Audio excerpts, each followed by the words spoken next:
Welcome to Penrose Learning, where we make understanding easy. You're opening Windows Security now so you can clear Defender history quickly. First, click Start and type Windows Security, then press Enter. This brings up the app directly. Once inside, go to the Virus and Threat Protection pane. That's where protection history lives. Make sure you're signed in with an administrator account because clearing history requires elevated permission.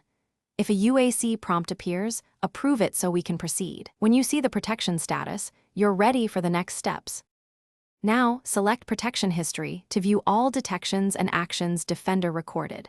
Once the list loads, use the filter options to narrow by date or severity so you don't scroll forever. That's faster and safer.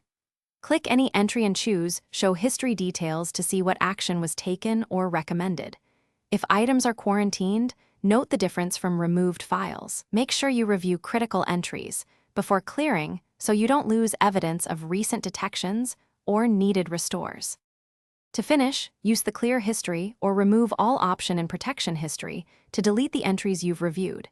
This removes the logs but not necessarily quarantined files. Once done, restart your PC to ensure the UI updates and stale entries disappear. If any entries persist after restart, run an offline scan or a full Microsoft Defender scan and install latest updates, because persistent items can indicate active threats or a sync issue. If problems continue, check Event Viewer and contact support. Thanks for watching. If this was helpful, leave a like and consider subscribing. See you next time.